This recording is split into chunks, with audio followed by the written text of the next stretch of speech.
Gloire à Dieu. Gloire à Dieu. Amen. Il est digne d'être adoré. Est-ce qu'on peut applaudir, remercier l'équipe de louanges? Alléluia. Merci, merci de tout cœur. Merci à la sono, à la projection, à la vidéo, à chacun. Vous êtes bénis. Alléluia. J'avais ce verset qui me revenait. Le Seigneur ne tarde pas dans l'accomplissement de ses promesses. Amen. Mais il use de patience envers nous. Parce qu'il veut que tous parviennent à la connaissance de la vérité. Et je crois que le Seigneur veut nous donner ce cœur nouveau. Vous savez, quand je chante « Donne-moi un cœur tout entier, complètement dévoué », je crois que Dieu dit « Ok, ok, c'est quand tu veux ». En fait, je crois que Dieu use de patience envers nous. Et il attend qu'une chose, ce matin encore, c'est que nous donnions notre vie au Seigneur. Et je remercie Dieu vraiment pour la direction qu'il donne par les paroles, au changement de direction, à la conversion. Le titre de mon message ce matin, c'est « Le changement, c'est maintenant ». Et je crois que Dieu a quelque chose à nous dire. Amen. Et le changement, c'est maintenant. Alors, je ne fais pas de politique. Je crois que c'était le slogan de François Hollande il y a quelques années. Mais je crois qu'il nous va très bien pour ce matin aussi. Le changement, c'est maintenant. Amen. Alors, comme Mickaël vous a accueilli, je vous accueille aussi. Bienvenue. Et est-ce qu'il y a des personnes qui viennent pour la première fois dans ce lieu? J'en vois. C'est la première fois que vous venez ici? Bienvenue. Bienvenue.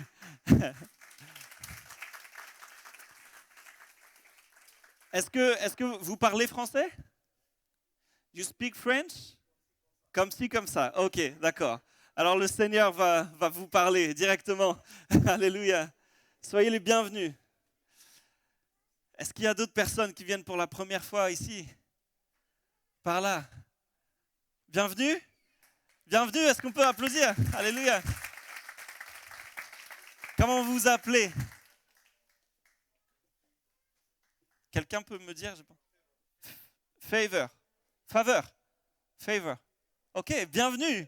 Alléluia. Alléluia. C'est une joie de vous accueillir. Et puis chacun d'entre nous, il y a Thierry qui voulait que je vous passe le bonjour, Thierry et Amélie. Ils vous passent leurs salutations, ils sont en vacances.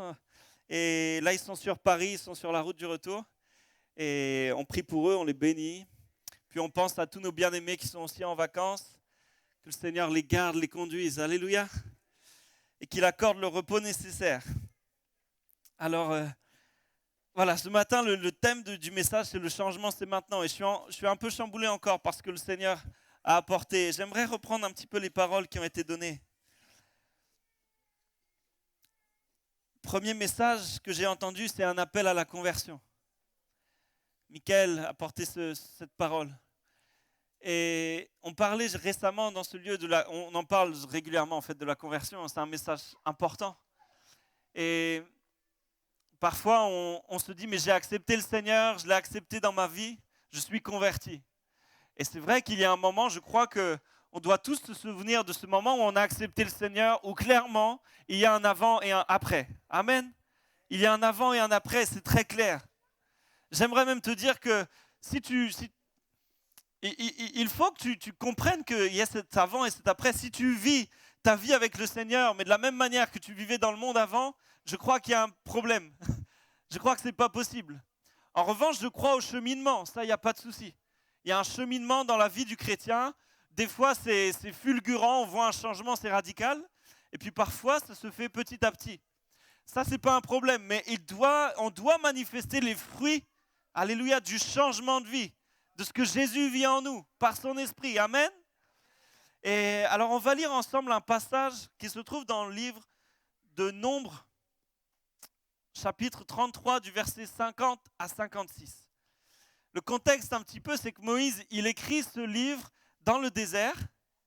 Et il écrit ce livre pendant le séjour d'Israël dans le désert. Et pourquoi ça se nomme Nombres? Parce que dans ce livre, vous allez trouver 2 recensements. Le Seigneur a demandé à Moïse de recenser le peuple. Donc de compter, on connaît ça encore aujourd'hui, ça, régulièrement on vit ce recensement. Et dans ce recensement, on a un premier recensement et on compte que les hommes alors c'était les hommes aptes à la guerre, âgés de 20 ans et plus. On avait 603 550 hommes pour le premier recensement, 601 730 hommes. Et je ne sais pas comment vous voyez les choses, mais parfois quand je lis la Bible, je vois Moïse et puis avec le peuple, et on imagine un peuple qui suit Moïse. Non, c'est plus de 600 000 hommes de plus de 20 ans, aptes à la guerre. Donc il y avait aussi d'autres hommes plus âgés, plus jeunes, il y avait des femmes, il y avait des enfants. C'était impressionnant la multitude de personnes qui étaient là, qui suivaient Moïse dans le désert. Et Dieu va leur parler dans le livre de Nombres, là au chapitre 33, on va voir ce que le Seigneur dit à Moïse pour le peuple de comment vous allez rentrer dans ce pays promis. Et qu'est-ce que vous allez devoir faire en premier dans ce pays promis. Alors lisons ensemble, c'est écrit là derrière moi. L'Éternel dit à Moïse, dans les plaines de Moab, près du Jourdain, vis-à-vis de Jéricho, transmets ces instructions aux Israélites. Lorsque vous aurez passé le Jourdain et que vous serez entrés dans le pays de Canaan, vous chasserez devant vous tous les habitants du pays. Vous détruirez toutes leurs idoles en pierre et en métal fondu, et vous éliminerez tous leurs hauts lieux. Vous prendrez possession du pays et vous vous y établirez, car je vous ai donné ce pays pour qu'il soit votre propriété. Vous savez, Dieu avait promis à Abraham le pays de Canaan. Amen. Et Dieu tient ses promesses. Il dit ensuite au verset 54, « Vous partagerez le pays en tirant au sort en fonction de vos clans. À ceux qui sont plus nombreux, vous donnerez une portion plus grande. Et à ceux qui sont moins nombreux, vous donnerez une portion plus petite. Chacun possédera ce qui lui sera attribué par tirage au sort. Vous le recevrez en propriété selon les tribus de vos ancêtres. » Attention au verset 55, c'est un verset tellement important. « Mais si vous ne chassez pas les habitants du pays devant vous, ceux d'entre eux que vous aurez laissés deviendront des épines dans vos yeux et des pointes dans vos côtes. Ils seront vos ennemis dans le pays où vous allez vous établir. Alors je vous traiterai comme j'avais décidé de les traiter eux. » Ce matin, on va parler de 2 points ensemble. Le premier, c'est ne cohabite pas avec le péché dans ta vie. Et le second, c'est si tu entends l'interpellation, ne traîne pas à changer de direction. Vous savez, ici, on a une instruction du Seigneur qui est claire. Je t'ai donné ce pays, il est pour toi. Il y a dans ce pays une multitude de peuples. Ça ne va pas être simple pour toi. Vous connaissez l'histoire des espions. Ils sont allés dans le pays promis, ils sont revenus, mis à part Josué et Caleb, tous ont dit, ça craint, on n'y va pas. Il y a des géants partout, on va se faire massacrer. Et comme dirait Robin, la situation elle est claquée ici. Il ne faut pas y aller. Non, c'est bien, c'est comme ça qu'on dit. Merci. Il ne faut pas y aller. Mis à part 2 vaillants héros, 2 vaillants, Josué et Caleb qui ont dit, ils ont arraché leur chemise, ils ont dit non, on peut y aller. Parce que l'Éternel marche avec nous. Amen. Parce qu'on marche sur la promesse de l'Éternel qu'il a fait à nos ancêtres. Et là, on est dans ce passage-là où l'Éternel va dire maintenant, ce pays, il est pour vous, vous allez y rentrer. Il va y avoir des peuples qui vont être impressionnants, mais je vous ai donné la victoire. Je vous ai donné la victoire, mais je vous demande quelque chose. Ne fricotez pas avec ces peuples, mais chassez-les. Chassez-les. Ne vous mélangez pas à eux. Ils vouent un culte aux idoles, ils vouent un culte aux faux dieux, et je ne veux pas que vous ayez de relation avec eux. De peur, la Bible elle parle de cela à un moment, de peur que vous tombiez avec eux. On parlera de la suite bien sûr, on la connaît. Alors oui, mon premier point, ne cohabite pas avec le péché dans ta vie. C'est tellement parlant pour nous aujourd'hui ce verset. Et j'aimerais déjà commencer par te dire qu'il n'est jamais trop tard pour mettre ta vie en règle avec le Seigneur. Comme on a commencé, il use de patience envers nous. Il use de patience envers moi. Il use de patience envers toi parce qu'il veut que tu sois sauvé. Il veut que tout homme soit sauvé. J'entendais ce matin la parole de Dieu par la voix prophétique qui disait que nos réalités soient alignées à la vérité du ciel. Et j'aime bien aimer ça parce que bien souvent, nos vérités ne sont pas celles de Dieu. Parfois, nos vérités, elles sont ancrées dans un vécu, dans une éducation, dans tout un tas de choses, un vécu même d'église. Mais Dieu parle ce matin et dit, la vérité de ce que tu vis aujourd'hui, ce n'est pas obligatoirement ma vérité pour ta vie. Parfois, on se dit, mais je ne suis pas capable ou je n'y arriverai pas à toutes ces choses-là. Mais Dieu dit, moi je t'appelle par ton nom, tu es à moi.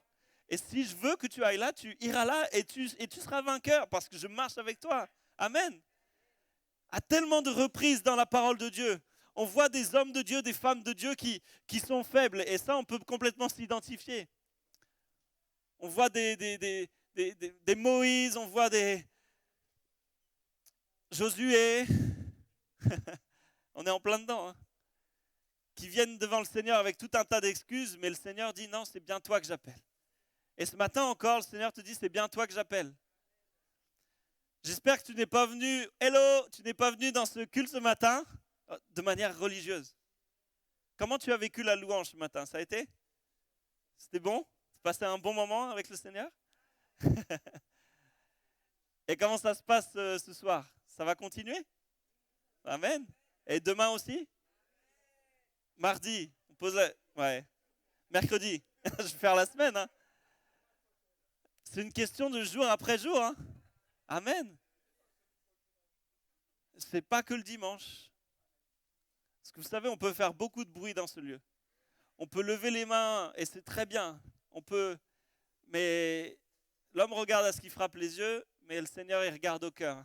Le Seigneur, il regarde à cette dame qui va mettre de son nécessaire. Et Jésus, il regarde. Et il voit les religieux qui sont là, qui font beaucoup de bruit. Et c'est notre prière ce matin. Amen. Nous ne soyons pas comme ces religieux à faire beaucoup de bruit, mais au final, on lève la poussière et elle retombe et ça ne change rien. Le Seigneur attend de nous des adorateurs en esprit et en vérité. Vous savez ce qu'on a chanté? Il y a des prières dangereuses. Quand on chante « Donne-moi un cœur tout entier, complètement dévoué, fais ce que tu veux de ma vie ». Ouais, c'est chaud. Et j'espère que j'espère qu'on pense ce qu'on dit. Mais Dieu nous prend au mot, fais ce que tu veux de ma vie. Ce n'est pas une question d'âge, que tu sois jeune ou plus âgé dans ce lieu, Dieu a besoin de toi. Dieu veut t'utiliser.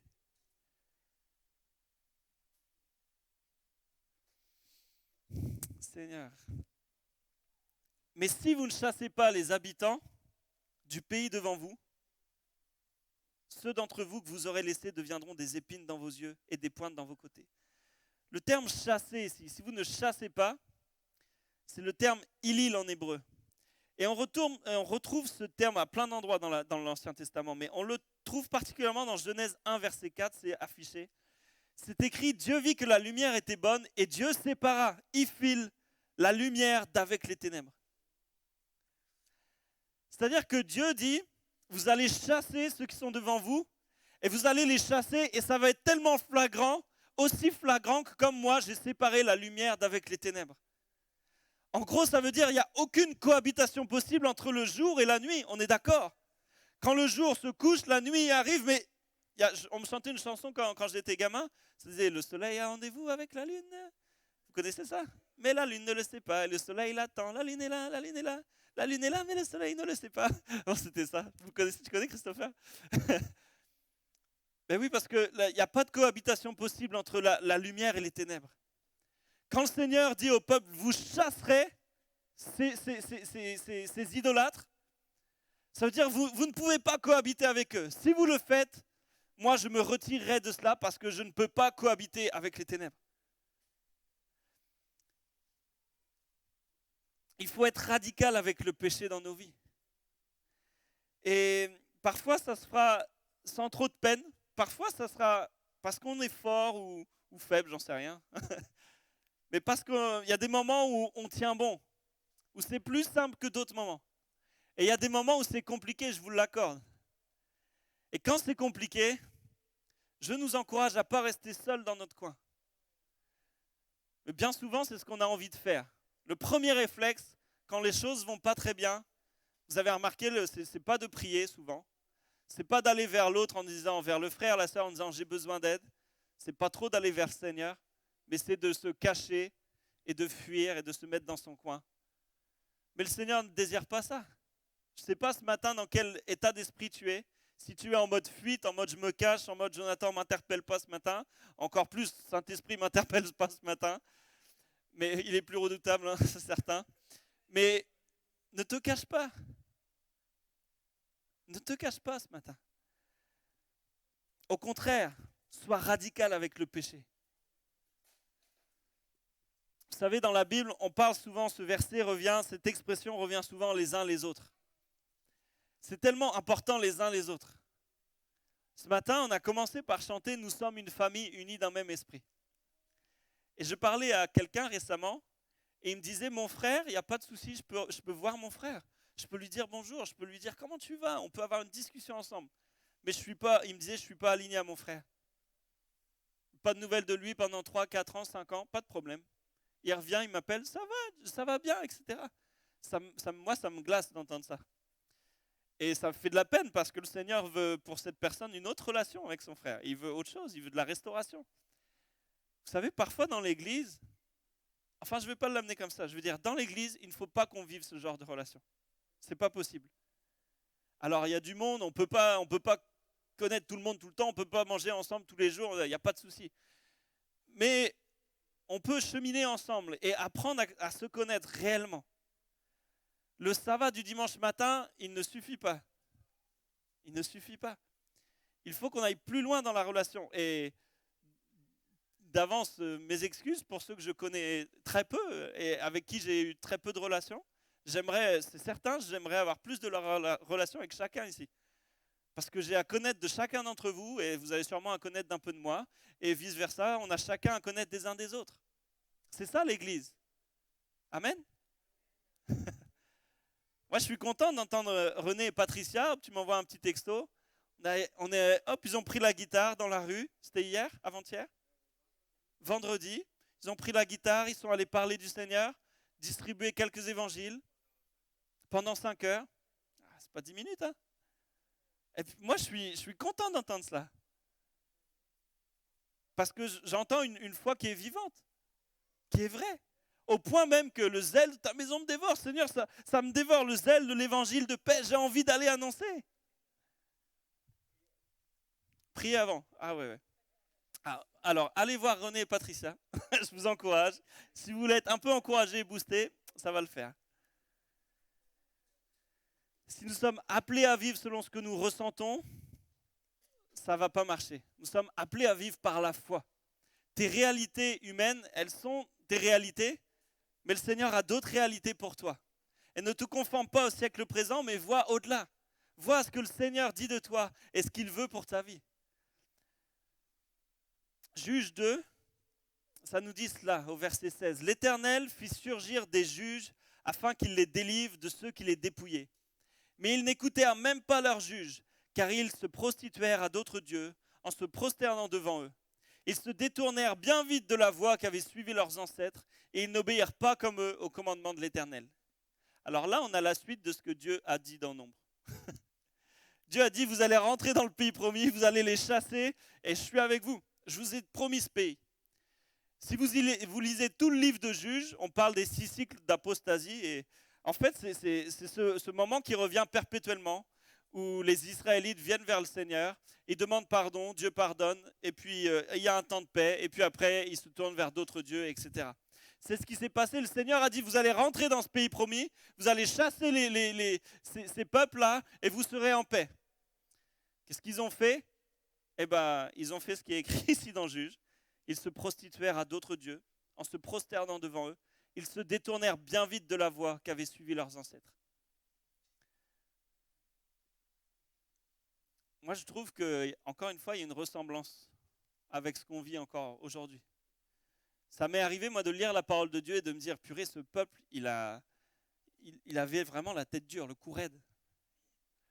Et puis, jusqu'à me dire, je dois avoir aussi un peu de ce peuple quand même. Il me semble avoir le cou raide bien souvent.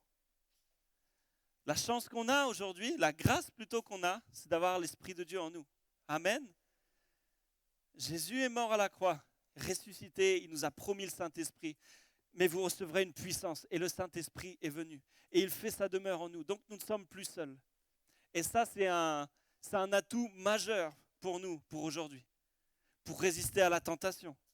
Pour tenir bon, ferme face à l'adversité. Quand le Seigneur me dit, ne va pas dans ce sens-là. Ne fricote pas avec ces gens-là. Ne t'assois pas sur le banc des moqueurs. Ne va pas ici, fais attention. Suis ma voie. Alors là, je peux demander, Saint-Esprit, assiste-moi, aide-moi, marche avec moi. Et le Saint-Esprit va m'inspirer, va me dire où aller. Peut-être il va me dire, tiens, demande à tel frère, telle sœur de cheminer avec toi. Vous savez, parfois, il faut que nos maisons soient ouvertes aussi. C'est pas parfois, c'est souvent, voire tout le temps. S'il y a une chambre d'amis chez toi, peut-être qu'un frère ou une sœur, un jour, aura besoin de cette chambre d'amis. Sois prêt à la mettre à disposition pour aider quelqu'un qui est peut-être isolé, qui est seul, qui est dans la solitude et qui combat. Amen. Alors pour être radical, prions comme Jésus le faisait. Soyons remplis de la parole, déclarons-la comme Jésus l'a fait face à la tentation du diable. Éloigne-toi de la tentation. Jacques 1,14 nous dit, lorsque nous sommes tentés, ce sont les mauvais désirs que nous portons en nous qui nous attirent et nous séduisent. Vous savez, le diable, il nous tente toujours en utilisant nos faiblesses. Il ne va pas aller chercher nos forces. Il va aller chercher nos faiblesses. Et j'aimerais te dire ce matin, éloigne-toi de tout ce qui nourrit la tentation. Éloigne-toi. Si ton œil est une occasion de chute, arrache-le.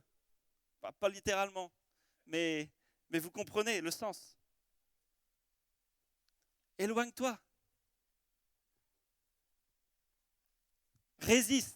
Luc 4,13 nous dit, après avoir achevé de tenter Jésus de toutes les manières, le diable s'éloigna de lui jusqu'à une autre occasion. C'est la version français courant. Jusqu'à une autre occasion. Parce que le diable ne cessera pas.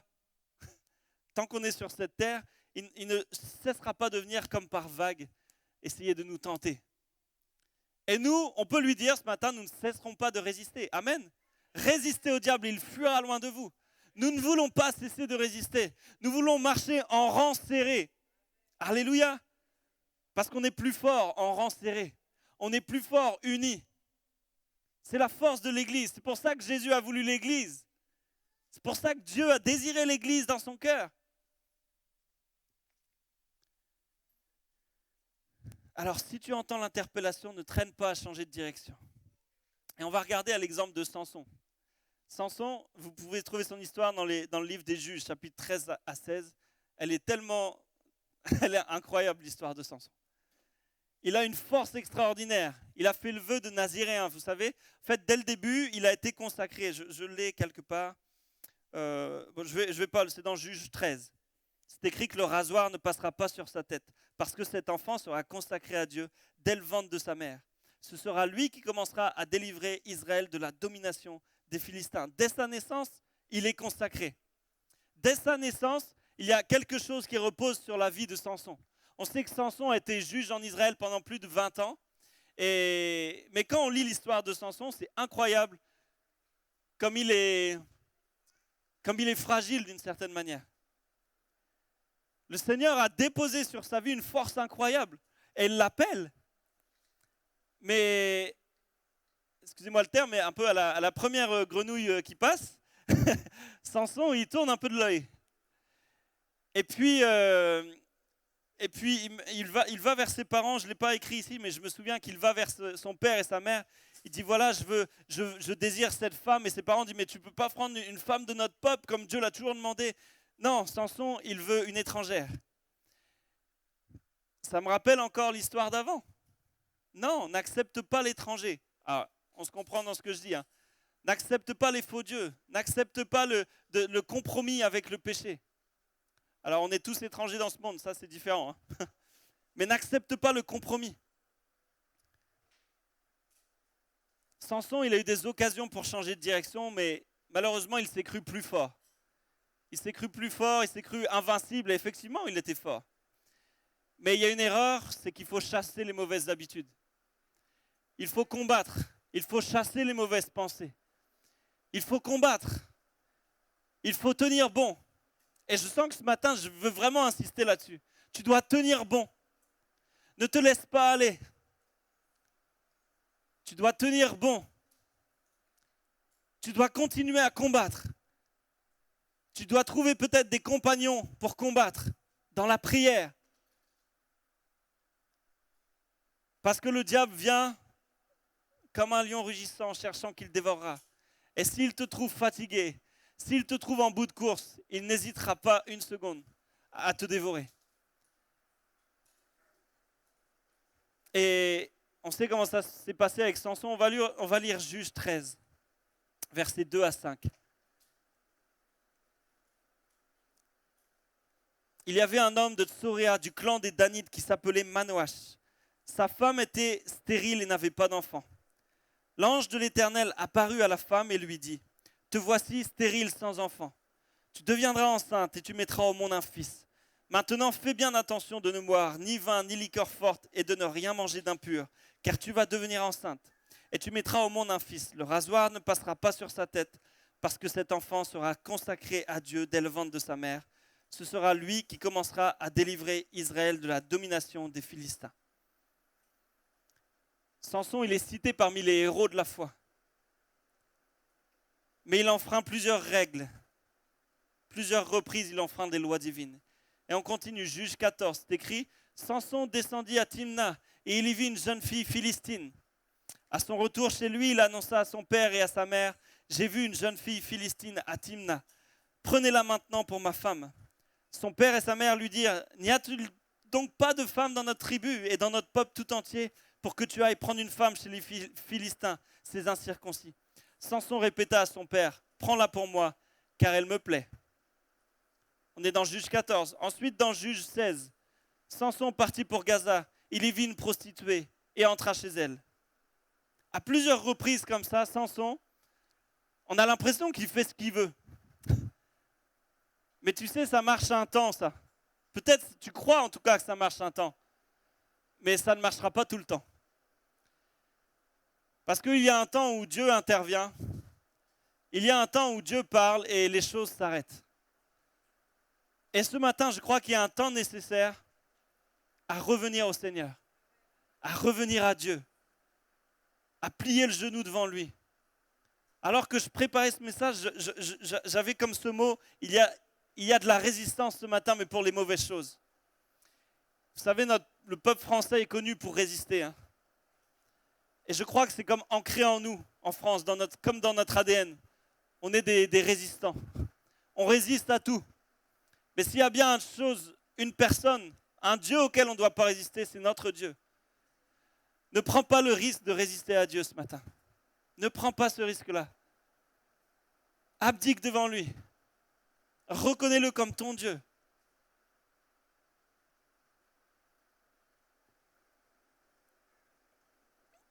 On arrive à ce passage dans Juge 16, où Samson va briser ce vœu de nazérien.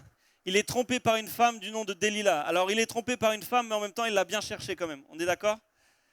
Et c'est écrit au verset 16, « Comme elle était chaque jour à le harceler de paroles et à le pousser à bout, il perdit patience au point de désirer la mort. » Quelle vie de couple agréable. J'espère que personne d'entre nous vivons cela. Mais relisons bien ensemble. « Comme elle était chaque jour à le harceler de paroles et à le pousser à bout, il perdit patience au point de désirer la mort. » Je crois que Satan agit de la même manière avec nous, à de nombreuses reprises. Chaque jour, il est là. Tu lui as laissé une porte ouverte à un endroit dans ta vie. Ne t'inquiète pas qu'il va pas être là à la porte en se disant « Est-ce que je peux rentrer ? Je vois qu'elle est ouverte. Est-ce que je peux y aller ?» Non, il va y aller. Il va y aller. Et il va faire un travail de sape. Il va pourrir ta vie. Il va venir de cette même manière chaque jour te harceler de paroles. Tu n'es pas assez ceci. Tu n'es pas assez cela. Regarde comment lui est. Regarde comment elle l'est. Toi, tu n'es pas. Toi, etc. Toi. Et puis petit à petit, en plus, il va tout centrer sur toi. Parce que justement, ce que Dieu demande, c'est qu'on soit des adorateurs. La, la- la- la puissance même de l'adoration, c'est que ce n'est pas centré sur nous, c'est centré sur lui. Et quand on se décentre de nous et on se centre sur lui, alors on change de perspective. Et le diable vient justement dans nos vies, alors qu'on lui laisse des portes ouvertes, pour dire oui, mais toi. Et il centre tout sur toi. Et j'aimerais nous éclairer un petit peu, que la lumière s'allume un instant, mais si tu as ces pensées-là, de dire oui, mais moi, on me donne pas assez, machin. Ou moi. Quand on commence à être dans le moi, je t'assure, en général, il y a un petit souci. La marche avec le Seigneur, c'est toi. Toi, Seigneur, qu'est-ce que tu veux? Où tu veux que j'aille?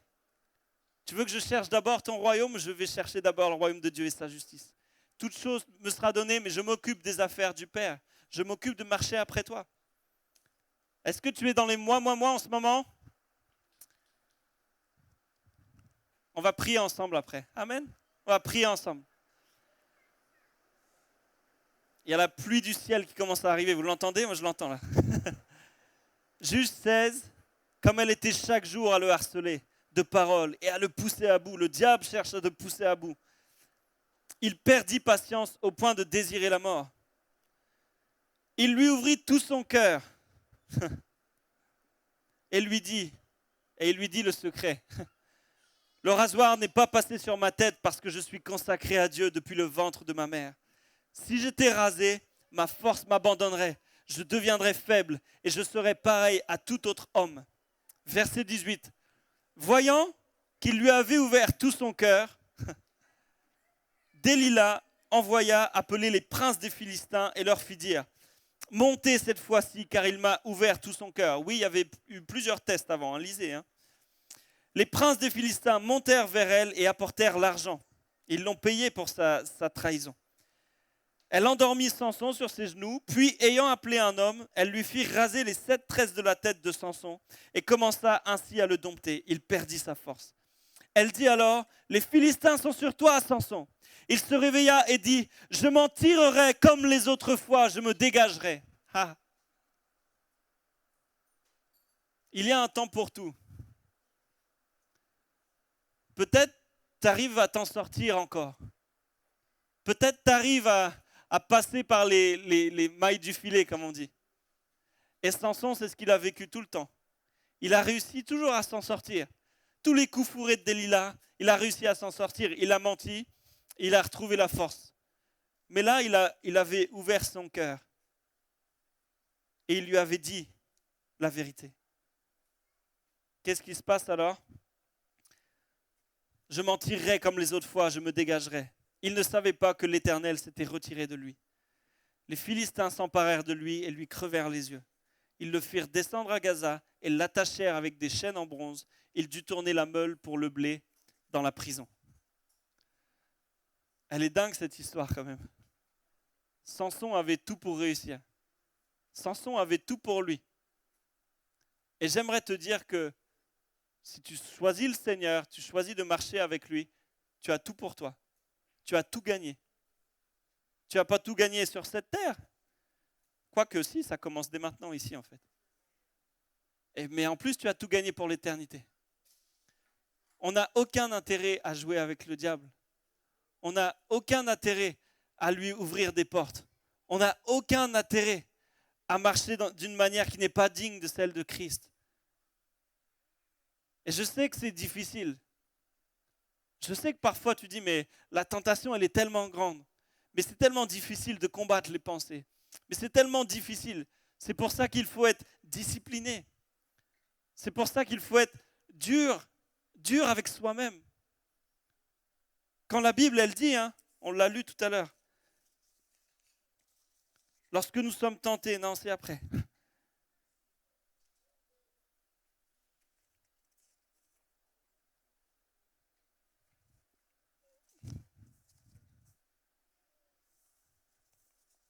Il est quelque part. Vas-y, tu l'as? Oh, je ne sais plus, peut-être, je ne l'ai plus. Mais en tout cas, il reviendra tout le temps sans cesse. L'ennemi reviendra tout le temps par vague. Et il faut que tu le saches.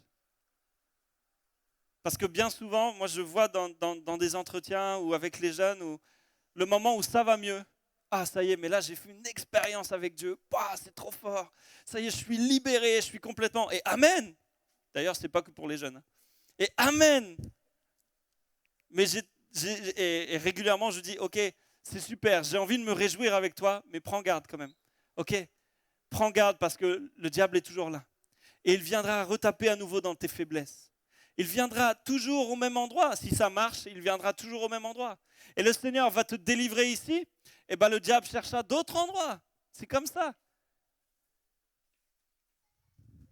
C'est pour ça qu'il faut qu'on soit fort dans la parole de Dieu. Il faut qu'on soit fort à plier le genou devant Dieu, à reconnaître nos torts. Combien de fois on a les psaumes de David, aie pitié de moi. Ça t'arrive de dire à Dieu, aie pitié de moi? Eh oui. Moi, je ne l'entends pas trop souvent dans les prières, on va dire. Mais je pense qu'on pourrait le dire plus souvent. Aie pitié de moi. Aie pitié de moi. Comme je suis misérable. Là, je pense encore ça. Je suis encore là-dedans. Seigneur, aie pitié de moi. Mais je lève les yeux vers les montagnes. D'où me viendra le secours? Le secours me vient de l'Éternel. Celui qui a créé les cieux et la terre. C'est vers toi, c'est en toi que je trouve mon refuge.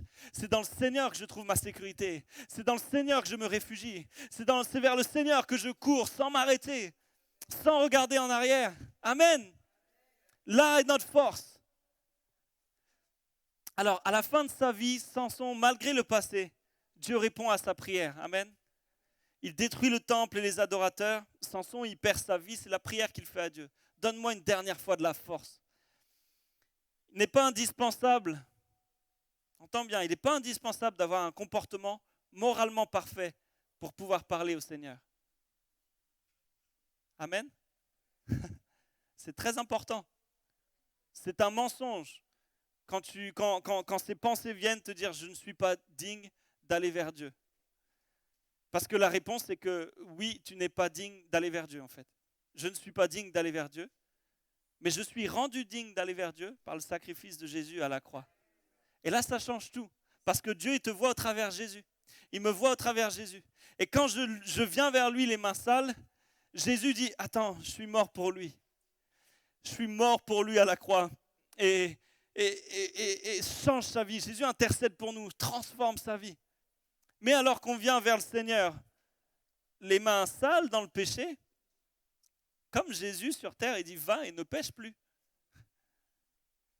Il dit, ok, je vois, j'entends ta situation, tu peux revenir vers moi, mais va et ne pêche plus. Il n'est pas indispensable d'avoir un comportement moralement parfait pour pouvoir parler au Seigneur. Mais si tu vis depuis longtemps loin de Dieu, il est prêt à t'écouter et à vivre pleinement la réconciliation avec toi. Il n'y a pas de situation irrécupérable pourvu qu'on se tourne vers lui. Amen. Est-ce qu'on peut incliner nos têtes ensemble? Alléluia. Il n'y a pas de situation irrécupérable pourvu qu'on se tourne vers toi, Seigneur. C'est la vérité. Ce matin, dans ce lieu, il n'y a pas de situation irrécupérable.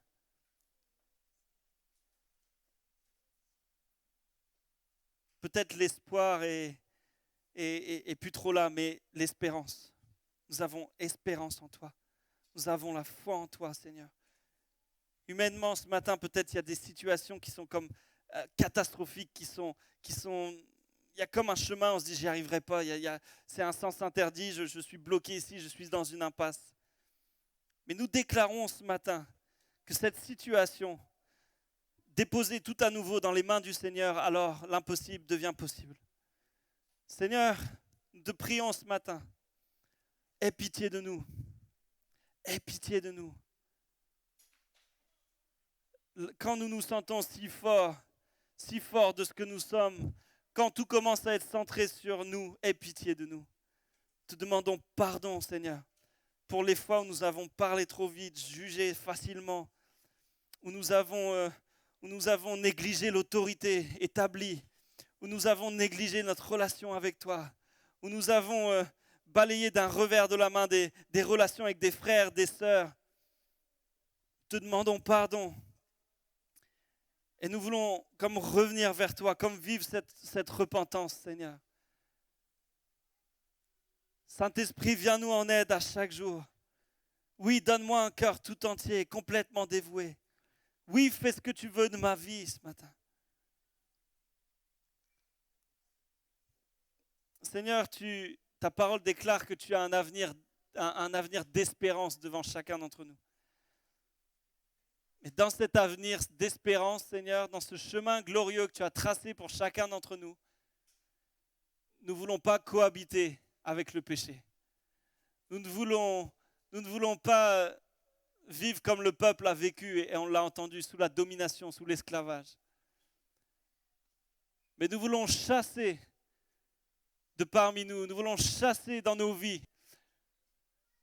Et nous voulons amener maintenant toute pensée captive à l'obéissance de Christ. Nous voulons chasser maintenant tout mauvais désir, tout désir trompeur, toute mauvaise habitude, toute colère, tout esprit d'endormissement. Nous voulons chasser toutes ces choses de parmi nous et vivre pleinement en réalité du royaume. Nous voulons aligner, Seigneur, nos réalités d'ici-bas avec les réalités du ciel, Seigneur. Nous ne voulons pas vivre selon les mensonges de ce monde, mais nous voulons vivre dans la vérité de la parole de Dieu qui éclaire nos vies à chaque jour. Seigneur, je te prie, Seigneur, là où il y a un mur maintenant, là où il y a que ce mur s'effondre, Seigneur, que ce mur de raisonnement maintenant, il s'effondre dans nos vies au nom de Jésus. Que nous cessions, Seigneur, de vivre barricadés, Seigneur, dans nos excuses. Mais que toutes ces excuses maintenant, que toutes ces barricades qu'on a dressées entre toi et nous, elles tombent maintenant au nom de Jésus. Nous voulons rentrer pleinement dans ce pays promis. Nous voulons courir pleinement dans cette carrière, Seigneur. Mais nous ne voulons pas cohabiter avec le péché, Seigneur. Donne-nous d'être cette église, Seigneur, qui combat farouchement le bon combat de la foi, qui aime de tout son cœur, qui vit pleinement la grâce de Dieu, qui vit pleinement les réalités du royaume de Dieu, mais qui ne cohabite pas avec le mal, avec le péché. Ce matin, si par une parole dans le temps de louange, une parole prophétique dans ce message, peut-être par un frère ou une sœur, tu as été interpellé par le Saint-Esprit à changer de vie, à marcher en nouveauté de vie, non pas comme avant, mais en nouveauté de vie avec le Seigneur. Si tu entends, Seigneur qui te parle aujourd'hui, n'endurcis pas ton cœur. Ce matin, le Seigneur t'appelle à changer de direction, à ne plus aller en direction du péché, qui est là, qui couche à ta porte, mais à choisir de fermer la porte sur le péché, à choisir de crier au Seigneur, à choisir de ne plus t'enterrer, mais à vivre pleinement l'Église, même si c'est compliqué, même si des fois tu te sens faible. Gloire à Dieu, c'est quand tu es faible que tu es fort. Dans ces moments-là, vis pleinement l'Église, vis pleinement la relation les uns les autres. Seigneur, nous reconnaissons ce matin que nous avons besoin des uns des autres. J'ai besoin de mon frère et j'ai besoin de ma sœur. Ce matin, si tu entends l'interpellation de Dieu, je vais t'inviter à te lever là où tu es ce matin. Si tu entends le Seigneur qui dit « Reviens à moi », si tu entends le Seigneur qui t'interpelle ce matin, si je veux t'utiliser, je veux marcher avec toi, je veux te donner ce cœur nouveau tout entier, mais fais le choix d'accepter. Cette parole disait « Fais le choix de quitter ce manteau de tristesse ». Le choix t'appartient maintenant. Et le choix de la conversion, il t'appartient. Seigneur vient et te dit, suis-moi. Il revient à toi maintenant de répondre, oui, je te suivrai. Si ce matin, tu t'es laissé aller dans tout un tas de pensées, si tu t'es laissé aller à avoir jusque de la haine pour un frère ou pour une sœur, si tu as laissé des portes ouvertes à l'ennemi dans ta vie, au point que ça fait courant d'air et tu es perdu en ce moment, le Seigneur te dit, reviens à moi. Il y a des portes que je vais fermer dans ta vie au diable.